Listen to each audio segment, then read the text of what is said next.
말씀 같이 보겠습니다. 예레미야 17장입니다. 구약성경 예레미야 17장 1절에서 18절까지. 예레미야 17장 1절에서 18절까지 하나님의 말씀 한 절씩 교독하기로 하겠습니다. 17장 1절 제가 먼저 읽습니다. 유다의 죄는 금강석 끝 철필로 기록되되 그들의 마음판과 그들의 제단불에 새겨졌거늘 그들의 자녀가 높은 언덕 위 푸른 나무 곁에 있는 그 제단들과 아세라들을 생각하도다.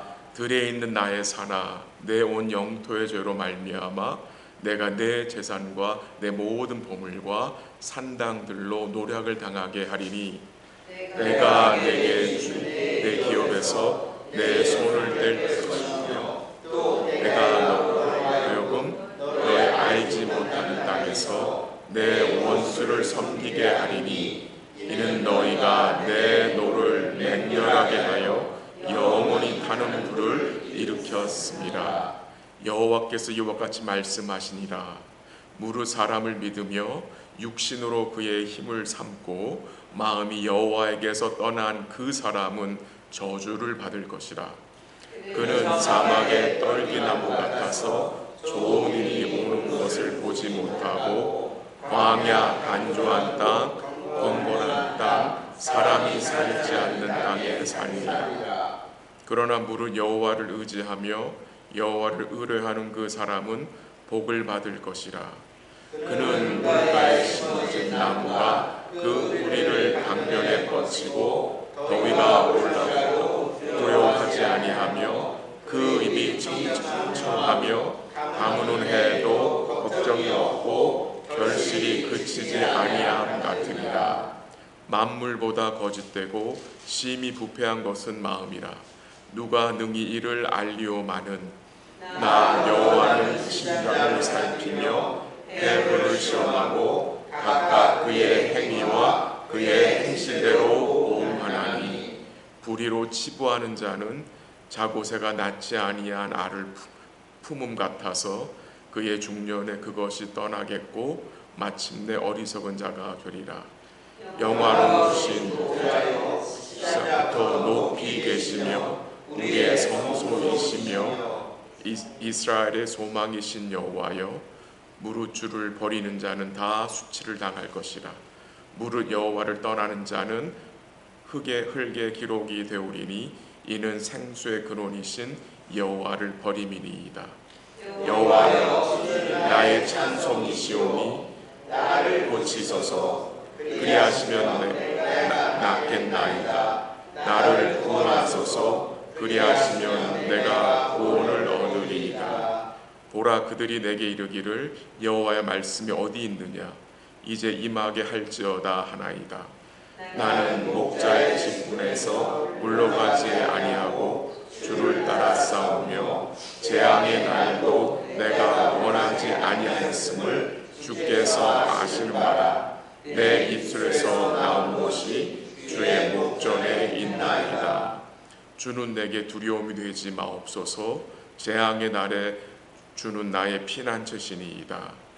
나를 박해하는 자로 시험을 당하게 하시고 나로 시험을 당하게 마옵소서. 그들은 놀라게 하시고 나는 놀라게 하지 마시옵소서. 재앙의 날을 그들에게 임하게 하시며 배나 되는 멸망으로 그들을 멸하소서. 아멘. 오늘 본문에 여러 번 언급된 단어는 마음이란 단어입니다. 마음. 이 마음은 우리 존재의 이 중심부입니다. 마음이 여긴지 잘 헷갈려요. 여기서 말하는 마음은 우리 그 마리팔트를 말하는 게 아니겠죠. 이 마음이란 것은 우리의 지성, 감성, 의지 등등을 포함합니다. 성경은 두 가지 마음을 제시합니다. 주를 의지하는 마음과 주를 떠난 마음, 곧 주를 마음에 두지 않는 마음, 좀 다르게 표현하면 주를 믿지 않는 마음, 두 마음이 있습니다. 주를 믿는 마음과 주를 믿지 않는 마음. 우리는 모두 주의 은혜로 주를 믿는 마음을 소유한 자들입니다. 오늘 본문 5절 하반절에 보면은 마음이 여호와에게서 떠난 그 사람은 저주를 받을 것이라 하나님 말씀하셨습니다. 7절 하반절에 보면은 그러나 무릇 여호와를 의지하며 여호와를 의뢰하는 그 사람은 저주가 아니라 뭐죠? 복을 받을 것이라 라고 말씀하셨습니다. 오늘 본문은 아닌데 예레미야 16장 10절에 보면요, 유다 백성들이 예레미야한테 이렇게 말했습니다. 우리의 죄악이 무엇이냐? 우리가 하나님께 범죄한 그 범죄한 죄가 무엇이냐라고 대들었습니다. 거기에 대한 답을 오늘 본문 1절이 하고 있는 것 같습니다. 1절 한번 같이 읽어볼까요? 17장 1절 시작. 유다의 죄는 금강석 끝 철필로 기록되되 그들의 마음과 그들의 제단 뿔에 새겨졌거늘. 아멘. 유다의 죄를 하나님이 어떻게 표현하셨습니까? 금강석 끝 철필로 그들의 마음판과 그들의 제단 뿔에 새겨졌다라고 합니다.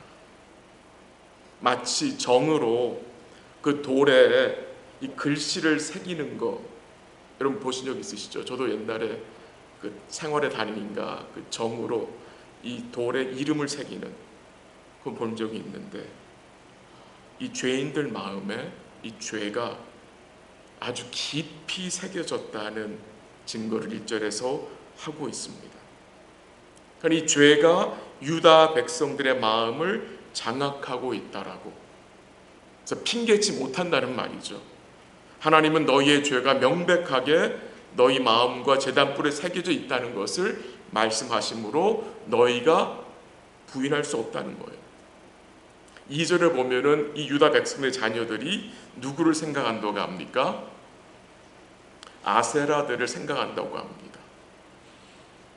그 우상의 제단들을 생각한다고 합니다. 이 아세라는 바알신의 여자 파트너입니다. 여전히 풍요와 다선을 준다는 우상입니다. 근데 어떻게 이 유다 백성들의 자녀들이 아세라를 생각하고 우상의 제단들을 생각할 수 있었을까요, 여러분? 이유는 아주 간단합니다. 그 자녀들의 부모들이 아세라를 섬겼기 때문입니다. 그래서 하나님 뭐라고 말씀하십니까? 너희의 모든 것이 노략을 당하게 할 것이며 너희를 기업의 땅에서 쫓아내실 것을 말씀하셨습니다. 그리고 하나님이 뭘 말씀하시느냐? 너희가 나를 떠났다라고 말씀하십니다. 오늘 본문 5절 한번 가볼까요? 본문 5절 제가 한번 읽어드릴게요. 여호와께서 이와 같이 말씀하시니라 무릇 사람을 믿으며 육신으로 그의 힘을 삼고 마음이 여호와에게서 떠난 그 사람은 저주를 받을 것이라. 하나님을 떠난 사람이 어떤 삶을 삽니까? 거기 나오죠. 5절에 누구를 믿어요? 사람을 믿고 육신으로 그의 힘을 삼는 것이 하나님을 떠난 삶의 모습인 것입니다. 오늘 본문 9절에 보면은요, 여러 번 언급한 구절이지만 한번 보세요. 9절 만물보다 거짓되고 심히 부패한 것은 마음이라 누가 능히 이를 알리오마는이라고 했습니다. 하나님은 이 유다 백성들의 마음의 상태를 명확하게 증거해 주셨습니다. 만물보다 거짓되고 심히 부패했다. 누가 이를 알 수 있으리요? 라고 말씀하시죠. 같은 맥락의 말씀이 로마서 3장 4절에 나오는데요, 사람은 다 거짓되되 오직 하나님은 참되시다 라고 했습니다. 근데 우리는요, 만물보다 거짓되고 심히 부패한 것이 내 마음이라는 사실을 잘 생각하지 못합니다. 심히 부패했다는 말은 우리 힘으로는 치료할 수 없다는 말이고, 썩고 변질되어서 원래 기능을 전혀 하지 못한다는 말입니다. 그것이 우리의 옛 마음의 상태였습니다. 마가복음 7장 21절 23절에 주님이 이렇게 말씀하셨어요. 한번 들어보세요. 속에서 곧 사람의 마음에서 나오는 것은 악한 생각, 곧 음란과 도둑질과 살인과 간음과 탐욕과 악독과 속임과 음탕과 질투와 비방과 교만과 우매함이니 이 모든 것이 다 속에서 나와서 사람을 더럽게 하느니라 라고 주님 말씀하셨어요. 주님이 이 인간의 가장 큰 문제가 외적인 문제가 아니라 내적 곧 마음의 문제임을 말씀하셨습니다. 우리는 다른 사람의 마음을 알지 못합니다. 그래서 우리는 사람들을 뭐로 판단을 하죠? 보통 외모로 판단을 합니다. 그래서 잘못된 판단을 할 때도 많이 있습니다. 근데 하나님께서 우리로 다른 사람의 마음을 알지 못하게 이 한계를 정해 주신 것은 너무나 감사한 것 같아요. 만약 다른 사람이 나의 부패한 마음, 나의 병든 마음, 나의 왜곡된 마음을 다 알고 있다면 그럼 그거 얼마나 불편합니까? 관계가 이루어질 수 없는 거죠. 부부 관계에서 남편이 아내의 마음을 다 알고 있어. 그 부부 관계 어떻게 되겠습니까?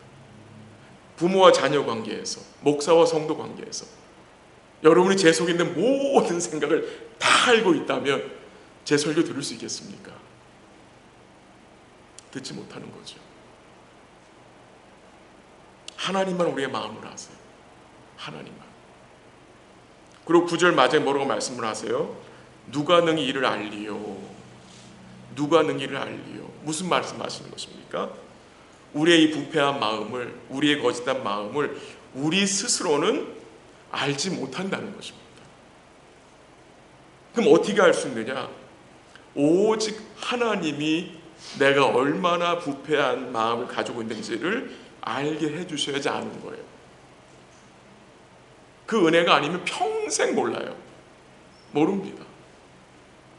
왜 나의 마음이 부패했는지, 왜 내가 나의 마음이 만물보다 거짓된 것을 아는 것이 여러분 중요하다고 생각합니까? 내 마음이 부패한지 모르면 우리는 주를 의지하지 않습니다. 주를 의지할 수 없습니다. 지금 유다 백성들, 그들의 마음이 심히 부패한지를 몰라요. 계속 바알 우상신에 가서 제사를 드린 것이 그렇게 죄인지를 모르는 거예요. 그러니까 주를 의지하지 않잖아요. 주를 구하지 않잖아요. 하나님께서는 이 유다 백성들로 그들의 심히 부패함을 알게 하기 위해서 뭘 주셨죠? 율법이라는 걸 주죠. 율법을 주신 거예요. 근데 문제는 이 유다 백성들이 율법을 자기들 마음대로 사용해버렸어요. 율법의 기능을 자기들 마음대로 바꿔버렸어요. 이 율법의 기능이 무엇입니까? 이 율법은 우리로 죄를 깨닫게 하는 것입니다. 죄를 깨닫게 하심으로 우리를 그리스도로 인도하는 거예요. 그래서 율법은 몽학선생이라고 했어요. 몽학선생. 주인의 자녀를 이렇게 가이드해서 데려가는, 인도하는. 근데 유다 백성들은, 이스라엘 백성들은 어떻게 했어요? 율법을 구원을 받는 도구로 사용해버렸어요. 그래서 그들이 뭘 주장해요? 행위적 의를 주장하는 거예요. 율법의 행위를 주장하는 거예요. 거기에 오랫동안 빠져있던 자가 누구였습니까? 바로 바울이었습니다. 바울. 율법의 역할을 잘못 이해하고 이들이 잘못 사용한 것이죠. 이 거짓되고 심히 부패한 마음이 어떤 마음이냐? 여러분 어떤 마음으로 생각되십니까? 쉽게 말씀을 드리면 진리의 말씀을 받아들이지 않는 마음입니다. 그리고 진리가 거짓으로 미련한 것으로 하찮은 것으로 여겨지는 마음입니다. 근데 이 마음은 처음부터 살인한 자, 곧 그 속에 진리가 없는 거짓의 압이 누구의 마음입니까? 마귀의 마음입니다. 마귀의 마음. 마귀는 처음서부터 하나님 말씀을 어떻게 해요? 거짓으로, 미련한 것으로, 아담과 하와로 믿지 못하게 계속 옆에서 어떻게 했습니까? 유혹을 했었잖아요.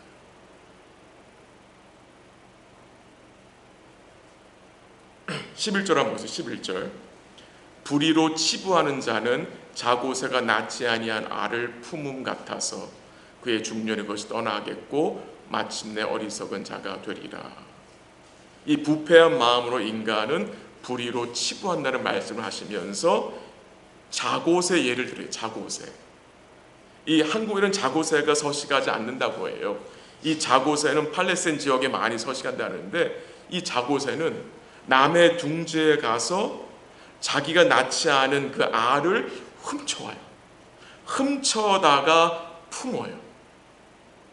그래서 알이 부화하면 이 어떻게 합니까? 그 새끼가 원래 어미로 날아가 버리는 거예요. 원래 어미한테로 가버리는 거예요. 그러니까 이 자고새는 엉뚱한 짓을 한 거잖아요. 그러니까 마음이 부패한 자는 결국 어리석은 자가 된다는 것을 이 자고새 예로 말씀을 하고 있는 거예요. 그러나 우리의 마음이 시비 부패한 마음을 가지고 있지만 우리에게 소망이 있는 것은 오늘 본문 10절 한번 보십시오. 나 여호와는 심장을 살피며 폐부를 시험한다라는 말씀이 나오죠. 우리의 마음이 심히 부패한 마음이었지만 우리에게 소망이 있는 것은 여호와는 마음을 살피시기 때문에, 이 마음을 다시 뭐 하시기 때문입니까? 고치시기 때문에 소망이 있는 것입니다. 주님이 어떻게 하셨습니까? 심히 부패한 우리의 마음을 어떻게 하셨습니까, 여러분? 성령과 진리의 말씀으로 거듭나게 하사 우리로 믿지 않던 부인하던 진리를 믿게 하셨고, 미련하게 보였던 예수님을 구주와 주님으로 받아들이게 하셨고, 그가 선포하신 말씀을 들을 수 있는 부드러운 마음을 주셨잖아요.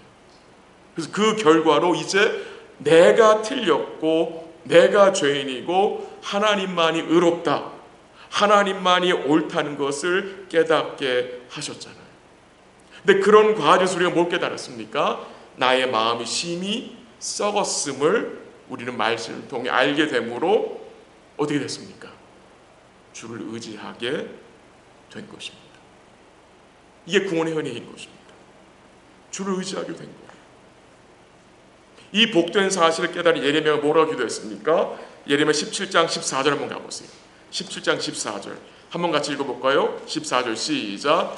여호와여 주는 나의 찬송이시오니 나를 고치소서. 그리하시면 내가 낫겠나이다. 나를 구원하소서. 그리하시면 내가 구원을 얻으리이다. 예레미야가요, 자기의 마음이 망가진 사실을 알고 주께 뭐합니까? 고쳐달라고 기도합니다. 고쳐달라고. 그럼 그 당시 예레미야가 어떤 상황에 처해 있었습니까? 예레미야는 유다 백성들에게 박해와 매맞음을 당했고 왕따와 조롱을 당하고 있었습니다. 그 당시 유다 백성들은 예레미야 선지자를 바벨론의 앞잡이로 여겼습니다. 왜 그랬습니까? 이 예레미야 선지자가 계속해서 유다 백성들에게 바벨론에게 항복하라고 말씀을 전했기 때문에, 이것이 하나님의 뜻이다. 너희는 바벨론의 포로가 될 것이니 너희는 바벨론에 항복하라고 계속 명했기 때문에 유다 백성들은 이 예레미야를 매국노로 생각해서 그를 조롱하고 그를 박해했습니다. 근데 그 와중에 예레미야가 뭘 합니까? 여호와여 주는 나의 찬송이시오니 하며 주를 찬송합니다. 이 예레미야는 주를 섬기다가 말씀을 선포하다가 마음에 중병이 들렸습니다. 큰 상처를 얻었습니다. 우리도 교회에서 주를 섬기다가 또한 주를 따라가다가 마음의 상처와 중병을 얻을 수 있습니다. 누구나 그럴 수 있습니다. 그때 우리는 어떻게 해야 합니까? 즉시 주님을 바라보고 찬송함으로 나아가야 하는 것입니다.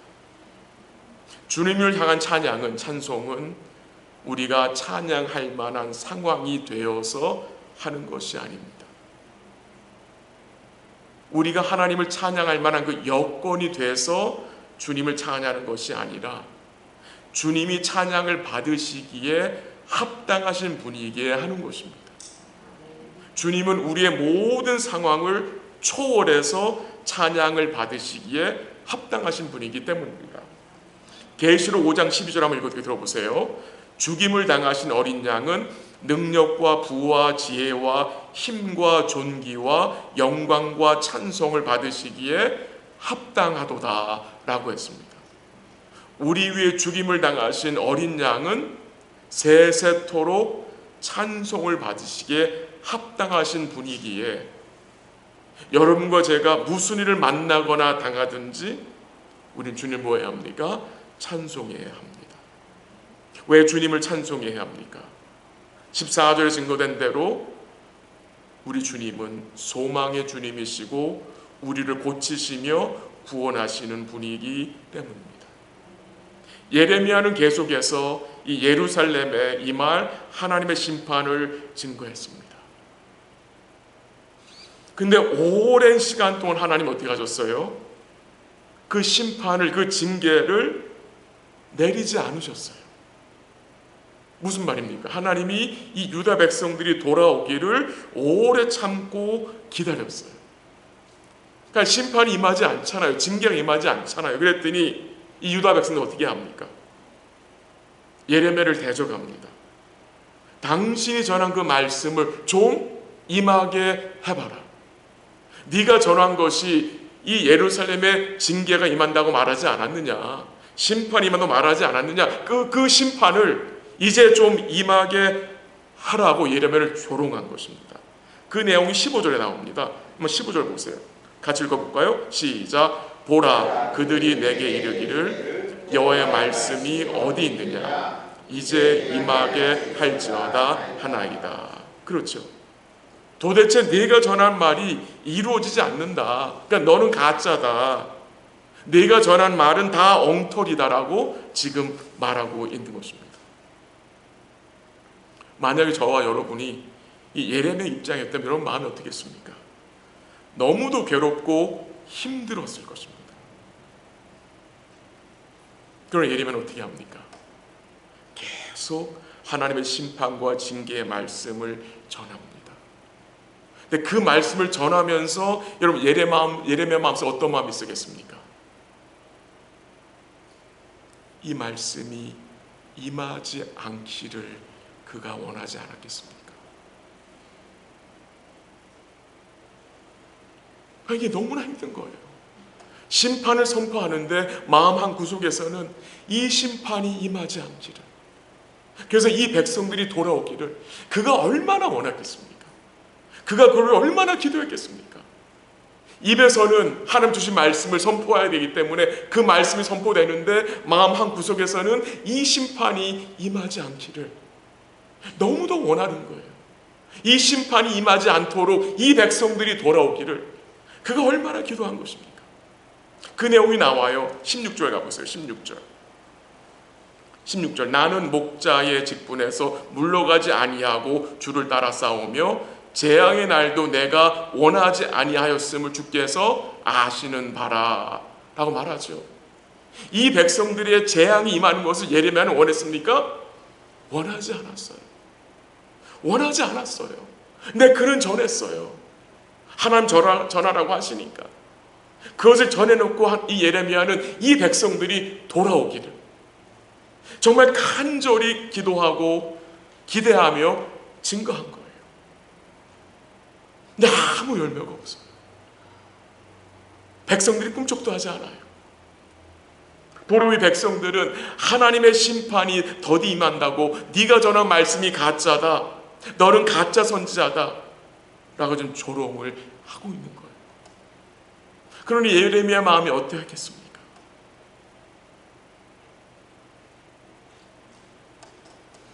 그래서 예레미야 무슨 기도를 합니까? 18절 가보세요. 18절. 제가 한번 읽을게요. 18절 앞부분. 나를 박해하는 자로 치욕을 당하게 하시고 나로 치욕을 당하게 마옵소서. 그들은 놀라게 하시고 나는 놀라게 하지 마시옵소서라는 기도를 합니다. 여러분 이 기도가 마음에 드십니까? 아니 여러분 마음에 들고 하는 거 아니라 이 기도가 어떻게 생각되십니까? 지금 예레미야 선지자가 백성을 향해 무슨 기도를 합니까? 나를 박해하는 자들을 치욕당하게 하옵소서. 나는 놀라게 하지 마시고 이 백성들을 놀라게 해달라고 기도를 합니다.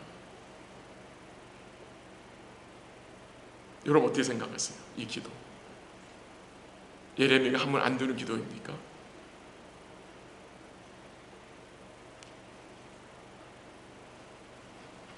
시편을 보면 이런 기도가 여러 차례 나옵니다.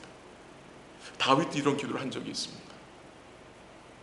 다윗도 내 원수들의 뼈를 꺾으시옵소서, 내 원수들의 이빨을 다 뽑으시옵소서, 이런 기도를 했었어요.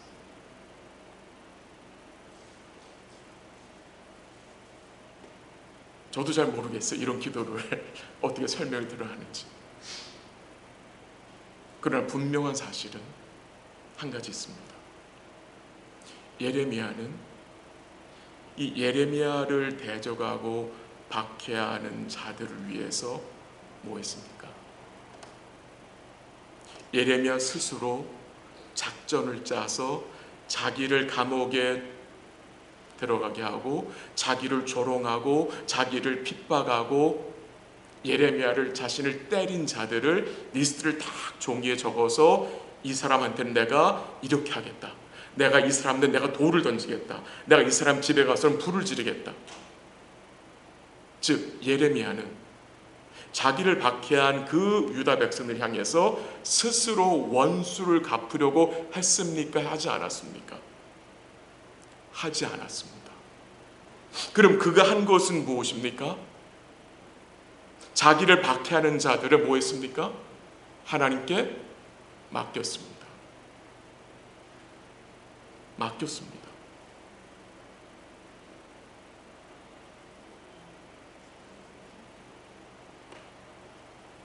어쩌면 그게 우리에게 필요한 걸 수도 있습니다. 우리는 우리를 박해하는 사람, 우리를 상처 준 사람을 속으로 굉장히 증오하고 미워하고 어떻게 해서든 기회가 되면 이걸 꼭 한번 내가 따끔하게 한마디 해줘야지, 그런 마음을 가지고 있을 때가 있지 않습니까? 그게 정말 악한 마음입니다. 기도해야 합니다. 나에게 상처를 준 사람들을 내 마음에 품고 증오하는 것이 아니라 그 사람을 위해서 뭐 하는 거예요? 기도하고 그 사람을 하나님께 뭐 하는 거예요? 맡기는 거예요. 마태복음 5장 44절에 주님 뭐라고 말씀하셨어요? 원수를 사랑하라 했는데 그 사랑을 어떻게 또 설명하셨습니까? 원수를 위해 뭐하라? 기도하라. 여러분 원수를 내가 사랑합니다, 이거 안 되잖아요. 원수를 사랑하는 방법을 주님 뭐라고 말씀하셨어요? 내 원수를 위해 뭐하라? 기도하라. 하나님께 맡기는 겁니다. 하나님께 맡기면 그 증오하는 마음이 좀 없을 것 같아요.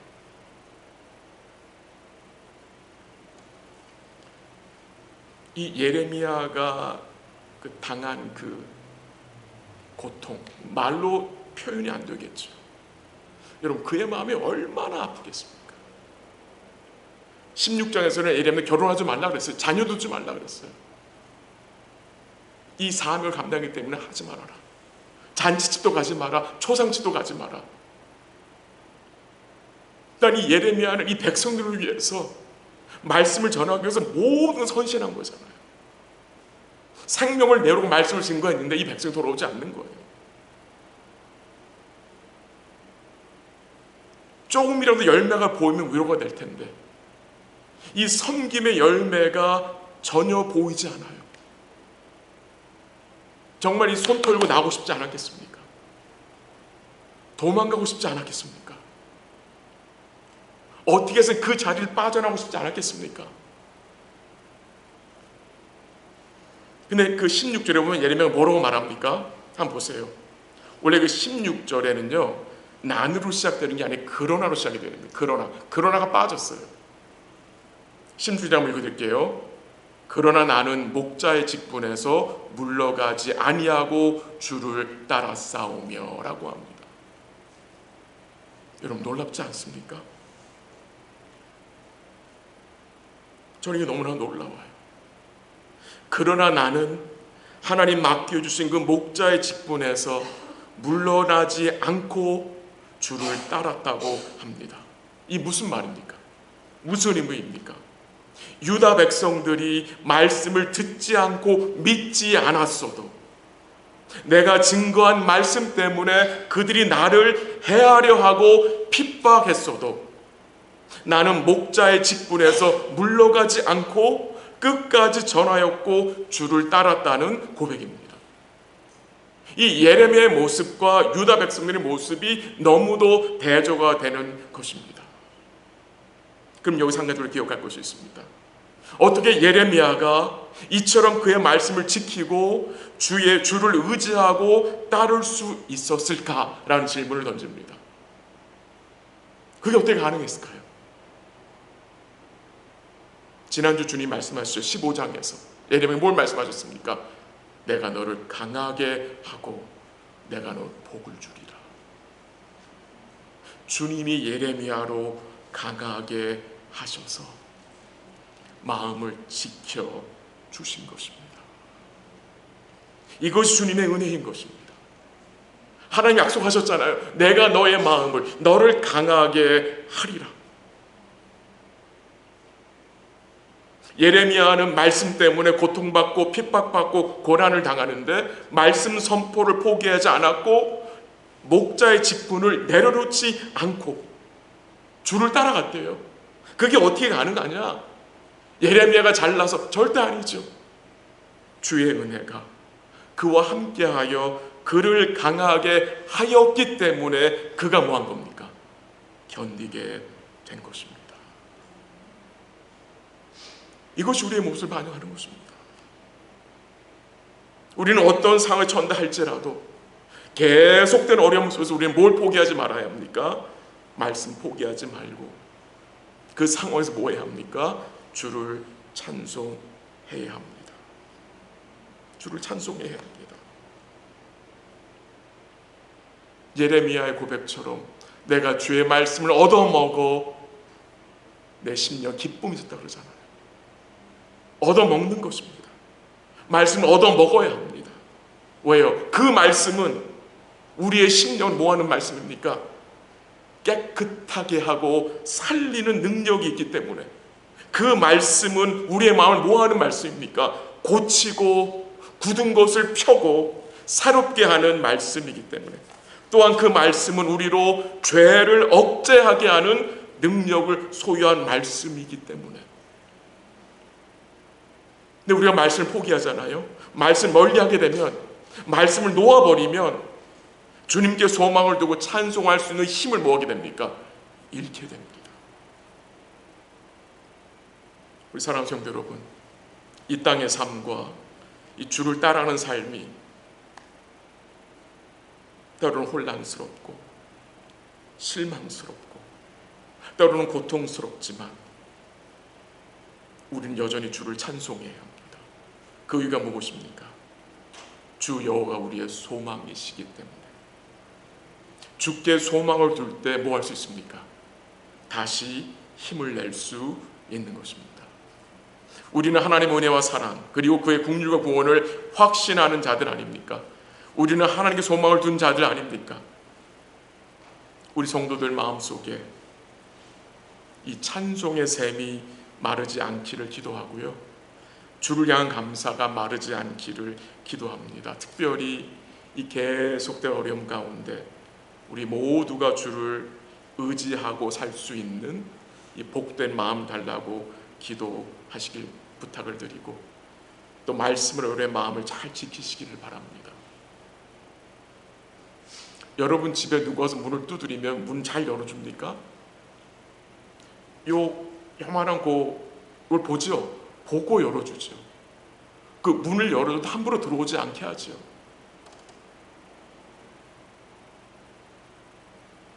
집을 지키는 거잖아요.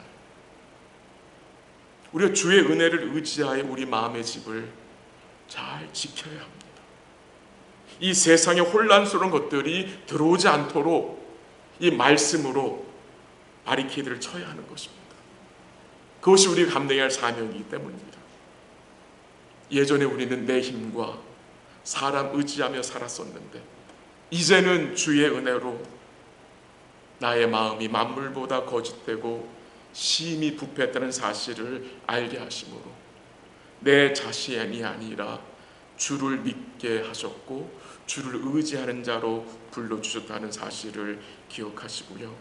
남은 주간도 여러분의 마음을 잘 말씀으로 지키시고 그 마음을 잘 지키기 위해서 오늘 같이 기도하기 원하는 것은 이것입니다. 우리 주의 말씀이 우리 마음에 뭐하기를 잘 새겨질 수 있도록 기도했으면 좋겠습니다. 이 은혜를 함께 간구하기 원합니다. 같이 한번 기도하겠습니다. 제가 같이 몇 개 기도 제목을 드릴게요. 말씀 잠시 나눴는데요. 우리의 죄악이 금강석 철필로 돌에 새겨진 것처럼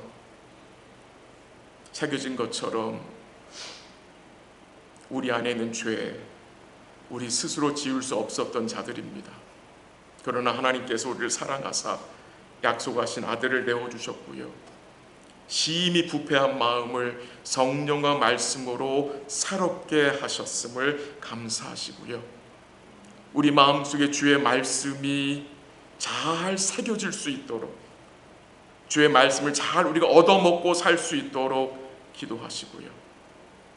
남은 평생 사람과 육신을 힘으로 삼지 않고 오직 주를 의지하여 살 수 있도록 주의 은혜를 간구하시고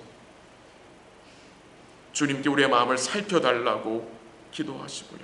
또 아픈 성도, 회복 중인 성도를 위해서 또한 계속된 어려움에 처한 성도들이 믿음으로 주님 의지하고 잘 견디고 주의 지혜로 잘 감당할 수 있도록 기도 부탁을 드리고 또 우리 EM과 교육부를 위해서 EM 사역자를 위해서 또 흩어져 있는 주의 종들을 위해서 같이 기도하고 또 이번 토요일날 있을 남성계 모임을 위해서 같이 기도해 주시길 바랍니다. 복된 나눔과 교제와 격려가 있는 복된 시간 될 수 있도록 남성교회 모임 위해서 기도 부탁을 드립니다. 우리 같이 한번 기도하고 제가 마무리 기도하겠습니다.